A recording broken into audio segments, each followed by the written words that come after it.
하나님 말씀은 고린도후서 10장 1절부터 6절까지 읽겠습니다. 너희를 대면하면 유순하고 떠나 있으면 너희에 대하여 담대한 나 바울은 이제 그 그리스도의 온유와 관용으로 친히 너희를 권하고 또한 우리를 육체에 따라 행하는 자들로 여기는 자들에 대하여 내가 담대히 대하는 것 같이는 너희와 함께 있을 때에는 나로 하여금 이 담대한 태도로 대하지 않게 하기를 구하노라. 왜냐하면 우리가 비록 육체 안에서 행하나 육체에 따라 싸우지 아니하노니 왜냐하면 우리의 싸움의 무기는 육체에 속한 것이 아니요 오직 어떠한 견고한 진도 무너뜨리는 그 하나님을 통한 능력이라. 모든 이론을 무너뜨리며 그 하나님을 아는 것을 대접하여 높아진 것을 다 무너뜨리고 모든 생각을 사로잡아 그 그리스도에게 복종케 하니 너희의 복종이 온전하게 될 때 모든 복종하지 않은 것을 벌하려고 우리는 준비하는 중에 있노라. 사도들은 중매쟁이 고린도후서 원전 강해 오늘은 10장입니다. 아시나요? 예수 믿는 당신을 심판할 사람들 이런 제목으로 말씀을 나누겠습니다. 우리가 심판받을 날이 있다. 또 우리를 심판할 사람들이 있다. 이런 걸 생각해 보셨나요?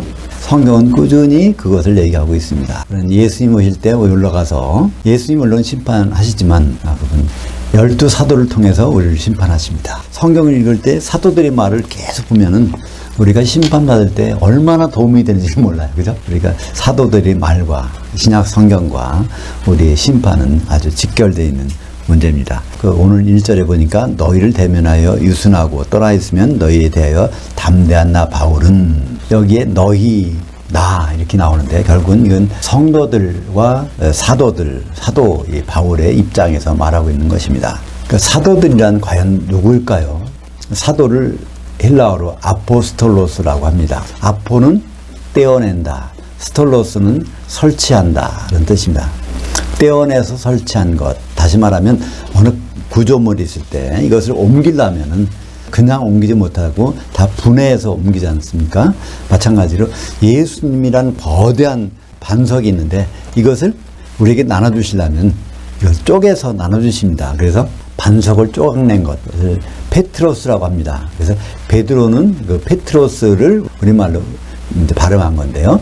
그래서 베드로들, 12사도들이 이제 바로 모이면은 그게 바로 예수님이 되는 것이고 사도들 하나하나는 예수님의 떨어져 나온 분신과 같은 것입니다. 역할이 똑같아요. 에베소서 2장 20절 보면 너희는 그 사도들 곧 선지자들이 기초석 위에 세우심을 입은 자들이라 그리스도 예수께서 친히 모퉁이 돌이 되셨느니라. 그래서 우리 성도들 또 교회를 이루고 있는 성도들은 반드시 어디 있냐면 사도들의 기초석 위에, 그러니까 사도들의 말씀에 위에서 세워지는 교회가 예수님의 교회고 그렇지 않은 교회는 세상의 친목단체입니다. 그렇게 한번 세워지면 그 끝까지 간다고요. 그죠?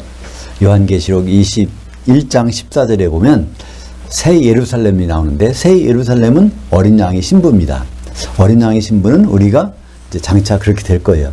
근데 어린 양의 신부를 떠받치고 있는 12기초석이 있는데 그 기초석이 바로 12사도들이라는 것을 요한계시록 성경 맨 마지막에 말씀하고 있습니다. 그러니까 사도와 성도는 불가분의 관계에 있습니다. 그런데 역할은 전혀 다릅니다. 오늘 2절과 3절에도 마찬가지로 계속 같은 말씀입니다. 우리는 육체로 이렇게 하고 있는 것 같지만은 사도들이 하는 말에는 어떤 특별한 힘이 있는데 그 힘이 나타내고 있는 것은 결국은 강력한 무기라는 겁니다.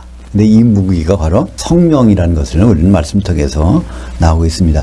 오늘 3절 보면 우리가 비록 육체 안에서 행하나 육체에 따라 싸우지 아니하노니 그 사도들이 싸우고 있는 그것은 그 몸에서 나오는 것이 아니라 다른 데 나오는 것이라고 말씀하고 있습니다. 4절 보면 왜냐하면 우리의 무기는 육체에 속한 것이 아니요 또한 어떠한 견고한 진도 무너뜨리는 그 하나님을 통한 능력이라. 모든 이론을 무너뜨리며 그 하나님을 아는 것을 대적하여 높아진 것을 다 무너뜨리고 모든 생각을 사로잡아 그 그리스도에게 복종케 하니. 사도들의 무기는 뭘까요?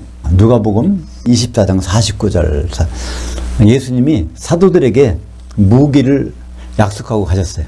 다른 사람들에게 약속한 게 아니라 사도들에게만 약속한 겁니다. 누가복음 24장 49절 볼지어다 내가 내 아버지께서 약속하신 것을 너희에게 보내리니 너희는 위로부터 능력으로 입혀질 때까지는 이 성에 머물라. 예수님이 부활하신 후 40일 동안 사도들과 같이 있으면서 이제 내가 이제 승천할 테니까 너희들은 바삐 움직여야 돼.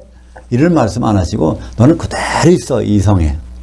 그 능력으로 입혀질 때까지는 이렇게 말씀하고 있죠. 그것이 사도행전 1장 8절에 보면 오직 성령이 너희에게 임하시면 너희가 권능을 받고 이 능력, 권능 똑같은 단어 뒤나미스입니다. 예루살렘과 온 유대와 사마리아와 땅까지 이르러 내 증인들이 되리라 하시니라. 우리는 이 말씀을 사도행전 1장 8절을 우리 성도들에게 준 말씀을 알아요. 내가 예수님이 믿었으니까 예수님이 증인되는 삶을 살아야지. 그 말은 의도는 참 좋은 것이에요. 그러나 이것은 성경 말씀 사도행전 1장 8절은 이것은 명령이 아닙니다. 예수님의 의도예요. 예수님의 생각입니다. 사도들에게 성령이라는 권능을 입혀서 내 증인되도록 하겠다. 그러니까 사도들의 말씀을 듣는 사람마다 예수님을 제일 알 수 있도록 하는 것입니다. 사도행전 10장 38절. 그러니까 예수님도요, 이 세상에 오실 때는 하나님의 모든 것을 다 내려놓고 오셨어요. 그냥 일개 인간으로 오셨단 말입니다. 그런데 일개 인간이 30대 되던 때부터 갑자기 아주 하나님의 능력으로 일을 하신단 말이에요. 그것에 대한 이유를 베드로가 사도행전 10장에 고넬료 집에 가서 사람들에게 설명해 줍니다. 사도행전 10장 38절. 그 하나님이, 여기서 그 하나님은 성부 하나님, 나사렛 예수에게, 사람으로 오신 나사렛 예수에게 성령과 능력을 기름 붓듯 하셨으며, 그러니까 성령이란 과연 디나미스와 같은 것이라는 것이죠. 그가 두루다니시며 선한 일을 행하시고 마귀에게 눌린 모든 사람을 고치셨으니 이는 그 하나님이 함께 하셨습니다. 이때 뒤에 나오는 그 하나님은 항상 예수님과 함께 나서 능력을 나타내시는 분은 성령 하나님. 그러니까 신약에서는 하나님이 항상 단수로 나오거든요. 복수로 나오는 법이 없습니다. 그러니까 구약에서는 대부분 복수로 나와요. 엘로힘, 태초에 하나님들이 천지를 창조하시니라. 그래서 성부, 성자, 성령이 일체가 되셔서 모든 것을 하셨는데 신학 때 와서는 그 역할이 분담합니다. 언제까지? 모든 걸 이루실 때. 요한계시록 22장 1절에 보면 전능하신 보좌, 아버지 보좌에 어린 양이 앉아 있는데 그 거기에서 생수, 성령이 나오는 것을 볼 수 있어요. 그 하나가 될 때까지는 세 분처럼 활동하십니다. 그래서 우리는 삼일체 하나님이니까 지금 예수님도 여기 계시고 성령님도 여기 계시고 하나님도 여기 계시다. 그렇게 생각하고 있는데요. 그렇지 않습니다. 예수님 분명히 올라가셨어요. 셋째 하늘에. 그분이 거기 가셨다는 거 어떻게 알죠? 내가 가면 그를 보내리니. 그러니까 성령님이 교회와 함께 계신 것은 예수님이 여기 안 계시다는 증거입니다. 그죠? 그래서 이제 이런 사실들을 성경에서는 계속 설명해 주고 있어요. 사도행전 10장 38절에도 그 하나님이 나사렛 예수, 성자 예수에게, 성부 하나님이 성자 예수에게 성령을 보내주셔서 일을 했다는 것을 이렇게 설명하고 있습니다. 그러니까 이와 마찬가지로 예수님은 자기 가지고 있던 성령 하나님을 이제 사도들에게 내려주시겠다고 약속하셨고 그것을 주셨습니다. 그것을 오늘 이제 사도 바울은 우리 사도들이 싸우는 싸움은 그 무기가 있다는 것입니다. 그것이 디나토스라는 게 디나미스에서 나온 것이 성령에서 나온 것입니다. 그것이 어떤 능력이냐면 에베소서 6장 17절 볼까요? 구원의 투구와 하나님의 말씀인 성령의 검을 가지라. 그래서 성령은요 바로 하나님 말씀과 성령을 동격으로. 근데 이때의 말씀은요 그냥 로고스가 아닙니다. 레마. 그러니까 그 현장에서 활동하고 있는 그 하나님의 말씀이 바로 성령이라는 것입니다. 그것을 검으로 사용하니까 이것이 무기죠. 그래서 6절을 보면 오늘 말씀의 핵심이 나옵니다. 오늘 말씀이 결론이에요. 6절. 너희의 복종이 온전하게 될 때 모든 복종하지 않는 것을 벌하려고 우리는 준비하는 중에 있노라. 여기 너희는 성도들입니다. 성도들이 복종이 온전하게 될 때, 이때는 언제냐면 예수 그리스도 앞에 다 무릎 꿇게 될 때. 언제 무릎 꿇죠? 예수님이 이제 공중으로 오실 때 우리 기독교인들은 다 영의 몸을 입고 그 앞에 무릎 꿇습니다. 무릎 꿇는다는 얘기는 심판을 받는다는 얘기예요. 그래서 그리스도의 심판에 앉을 때 모든 복종하지 않은 것을 벌하려고 우리는 준비 중에 있느냐. 그러니까 우리는 누굴까요? 사도들은 그리스도의 심판대에서 그걸 벌하려고 준비하고 있다는 겁니다. 그러니까 이 말씀 들으면 우리는 사도들의 말을요 그냥 대충 흘려버릴 수가 없어요. 모든 말을 우리가 잘 되새기고 있어야 거기에서 심판을 제대로 받게 되는 것입니다. 이 사도들은요 마태복음 19장 28절에 분명히 뭐로요? 심판관으로 세우셨어요. 예수께서 이르시되 내가 진실로 너희에게 이르노니 12사도에게 이르노니 세상이 새롭게 되어 인자가 자기 영광의 보좌에 앉을 때 나를 따랐던 너희도 12보좌에 앉아 이스라엘 12지파를 심판하리라. 여기서 이스라엘 12지파는 뭐라고 할 수 있죠? 사도들이 말씀 증거한 모든 사람들은 이 전 세계 유대인이나 이방이나 똑같이 12지파입니다. 영적인 12지파, 이스라엘 12지파. 그들을 심판한다는 말씀이 여기서 나옵니다. 요한계시록에서는 그래서 이스라엘 12지파라는 것은 유대인, 혈육에 있는 유대인들은요, 유대인 피가 섞여서 유대인이라고 하면은 뭐라고 그랬어요? 그러면 가짜라는 거예요. 계시록 2장 9절에 보면 자칭 유대인이라 하는 사람들은 유대인이 아니라고 그 말씀 나왔지 않습니까? 예수님이 인정하는 영적인 유대인, 이스라엘 12지파는 누굴까요? 사도들의 복음을 듣고 그것을 따른 사람들, 이 사람들을 사도들이 그리스도의 심판대에서 심판하게 된다는 것입니다. 똑같은 장면이 마태복음 25장 31절 나오죠. 인자가 모든 천사와 함께 올 때 자기 영광의 보좌에 앉으리니. 마태복음 19장 28절도 인자가 자기 영광의 보좌에, 똑같은 자리에 마태복음 25장 31절에 거기 영광의 보좌에 앉는데 거기에서 40절에 그 왕이 대답하여 이르시되 내가 진실로 너에게 이르노니 너희가 여기 내 형제들 중에, 그런 여기라는 것은 영광의 보좌고요. 거기에 내 형제들이라는 12사도입니다. 지극히 작은 자 하나에게 한 것이 곧 내게 한 것이니라 하시고, 우리가 사도들의 말씀을 지극히 작은 부분까지라도 아주 유심히 살펴봐야 되는 이유가 있습니다. 그것이 바로 예수님은 뭐라고 그랬어요? 내게 한 것이라고 말씀하고 있어요. 예수님 만났을 때 예수님께 한 것은 뭐라고요? 사도들의 말을 살펴본 거란 말입니다. 우리가 육신의 양식은 매일 먹어요. 근데 사도들의 말은 매일 안 먹지 않습니까?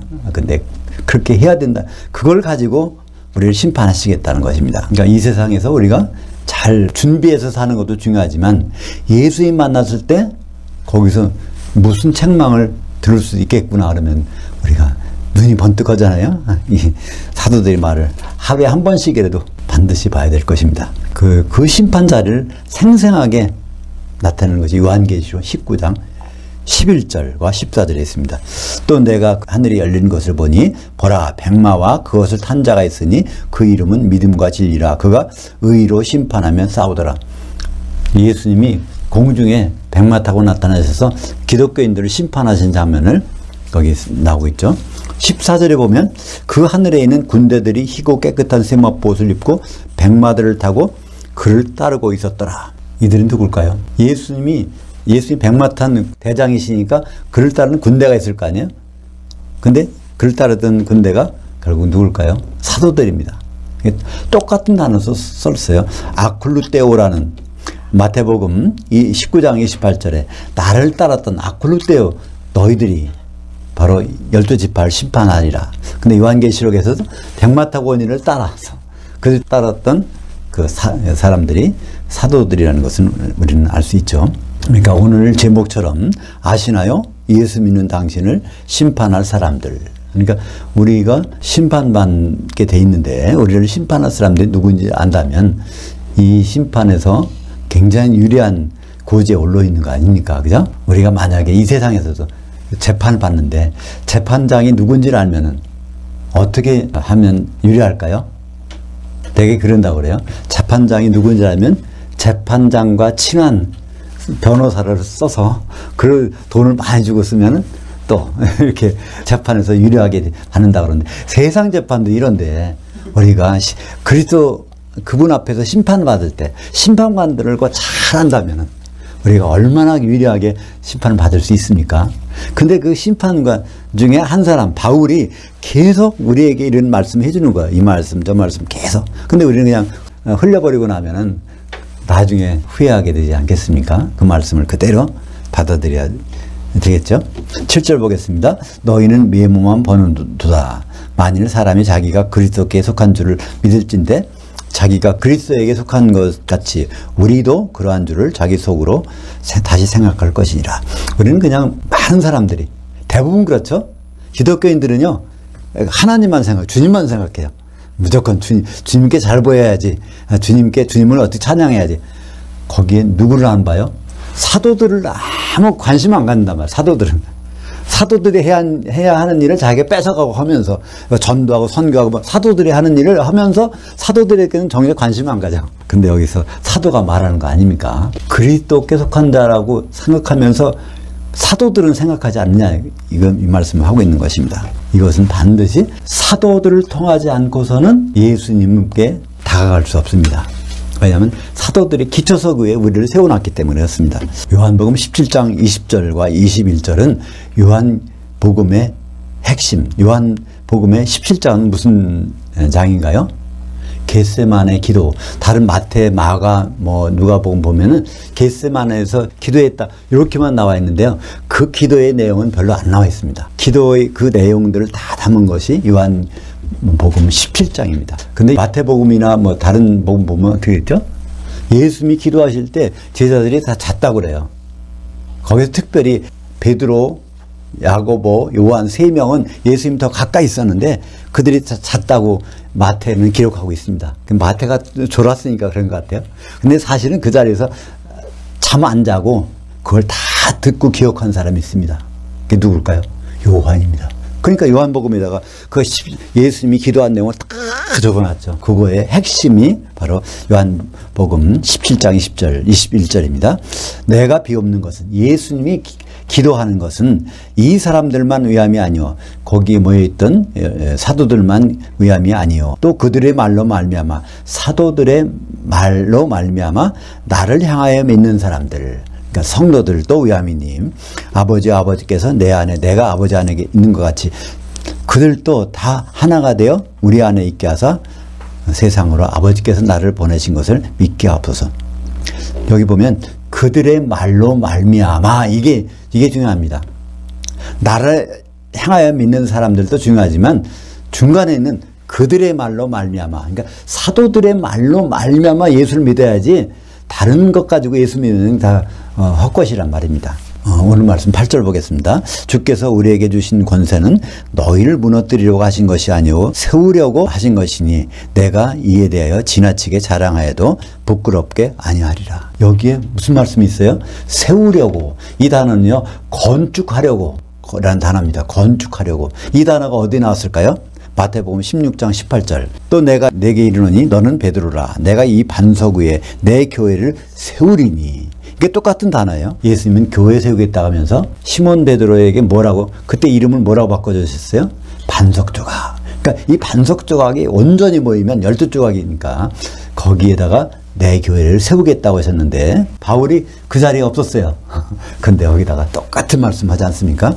우리는 사도들 말씀 안 듣고서는 다른 거 아무리 위인전을 100번 읽어도 아무 소용 없습니다. 사도들의 기초석 위에 우리는 세워져야 되는 것입니다. 그래서 9절부터 13절까지는 사도가 편지를 써서 한 내용들에 대해서 얘기를 하고 있는데 그것이 어떤 한계가 있다는 말을 쓰고 있습니다. 사도들이 전한 말에는 한계가 있다고 말씀하고 있어요. 그 한계가 무엇일까? 갈라디아서 2장 7절에 그게 나옵니다. 8절까지. 도리어 그들은 내가 무할례자에게 복음 전함을 맡은 것이 베드로가 할례자에게 맡은 것 같은 것을 보았고 베드로에게 역사하사 그를 할례자의 사도로 삼으시니가 또한 내게 역사하사 나를 이방인의 사도로 삼으셨느니라. 그러니까 초대교회 때 복음이 전해질 때는 이게 혼동이 굉장히 심했어요. 예루살렘 교회가 대표적인 유대인 성도들을 위한 교회입니다. 안디옥 교회는 대표적인 이방인 성도들을 위한 교회예요. 근데 예루살렘 교회에서 안디옥 교회에 사람 보내가지고 율법 안 지킨다, 할례를 안 한다, 계속 이제 티격태격하는 그런 상황이 되니까 바울이 예루살렘 교회에 가서 이것을 교통정리를 해놓은 겁니다. 베드로한테, 너 베드로, 너한테 유대인들의 살례자들의 사도로 삼으셨잖아. 그때 말씀하시기를 하늘들에 속한 자들에게는 또 따로 세우신다고 하셨잖아. 그게 바로 뭐 내가 말하는 것이 사도 바울 나를 말하는 것이야. 그 말을 설명해 주니까 베드로가 거기서 친교의 악수를 하고 아 그렇구나 이해했다는 것입니다. 그게 바로 마태복음 16장 19절에 있는 말씀을 베드로는 이해를 못했던 거예요. 교회 세우시겠다는 말씀한 다음에 마태복음 16장 19절에 뭐라고 그러죠? 천국 열쇠를 내게 주노니 내가 땅에서 누구든지 매면 하늘들에서도 매여 있을 것이요 내가 땅에서도 누구든지 풀면 하늘들에서도 풀려 있으리라. 그때 베드로에게 주신 사명은 유대인들 성도들을 배고프는 것은요 어린 양에게 꼴을 먹이는 것입니다. 그러면 하늘에 속한 자들이 있다는 것입니다. 그것을 에베소서 골로새서 보면 이방인들을 나타내고 있죠. 이방인들에게도 누굴 시켜서 하겠다는 겁니다. 에베소서 2장 6절에 보면요. 그러니까 예수님께서 죽으시다가 부활하실로 말미암아 우리를 하늘들에 앉히셨으니 그게 하늘이 아니라 하늘들입니다. 이방인들, 에베소 교회는 이방인 교회예요. 이방인들을 하늘들에 앉힌 자로 설명하고 있는 것입니다. 그래서 이 구분, 유대인 성도와 이방인 성도의 구분을 잘 안 돼 있을 때 이 말씀을 여기서도 고린도전서에도 마찬가지로 이 말씀을 하고 있는 것입니다. 14절 보겠습니다. 우리가 너희에게 미치지 못할 자로서 스스로 지나쳐 나아간 것이 아니요 그 그리스도의 그 복음으로 너희에게 이른 것이라. 그러니까 고린도 교회는 어느 교회예요? 이방인 교회니까 당연히 나아가야 돼요. 우리가 갑자기 한 것이 아니라 당연히 이제 고린도 교회는 복음을 전하러 거기 간 것입니다. 15절 보겠습니다. 우리는 남의 수고를 가지고 분수 이상의 자랑을 하는 것이 아니라 오직 너희 믿음이 자랄수록 우리의 규범을 따라 너희 가운데서 더욱 풍성해지기를 바라노라. 여기 규범이라는 말이 나오는데요. 이것은 카논이라고 합니다. 이 성경책을 카논이라고 그래요. 카논은 원래 자입니다. 자. 뭘 재는 자예요. 하나님 법도 카논이라고 합니다. 16절 보겠습니다. 이는 우리가 남의 규범으로 이뤄놓은 것으로 자랑하지 아니하고 너희 지역을 넘어 복음을 전하러 함이라. 다른 것 사용하는 것이 아니라 하나님이 주신 그 법을 가지고 그걸 가지고 고린도 교회에 갔다가 또 이방인에게 복음을 전하기 위해서 더 멀리까지 가는 거라고 말씀하고 있죠. 이렇게 복음을 전한 이유가 뭘까요?